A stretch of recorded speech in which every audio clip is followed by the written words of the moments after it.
সত্যিকার ভালো স্ত্রীর জীবনের সবচাইতে দামি সম্পদের নাম হচ্ছে তার স্বামী। মাকে, বাবাকে, পরিবারকে সব কিছু ছেড়ে ওই স্বামী নামক শব্দটাকে খুশি করার জন্য সবকিছু ছেড়ে অচেনা এক পরিবারের মধ্যে চলে আসে। সুবহানাল্লাহ। আসে তো আসে, খুব অবাক লাগে, আবার মানাইও নেই, একদম ম্যাচিং হয়ে যায়।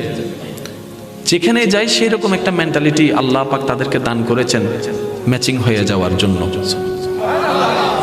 একজন সত্যিকার ভালো বউ তার জীবনের সবচেয়ে বড় নিয়ামত মনে করে দুনিয়ার তার স্বামীকে। কারণ সবাই তার সাথে বেঈমানি করবে, আমার স্বামী কখনো আমার সাথে বেঈমানি করবে না। সবাই আমার হাত ছেড়ে দিবে, আমার স্বামী কখনো আমার হাত ছাড়বে না। এখানে যারা বিবাহিতরা আছেন, আমি ছোট্ট মানুষ হিসেবে শ্রদ্ধার সাথে একটা কথা বলি। এক ঘরের নিচে থাকলে, একই ছাদের নিচে থাকলে অনেক কিছুই হবে, মন মালিন্য, পক্ষে বিপক্ষে, পছন্দ অপছন্দ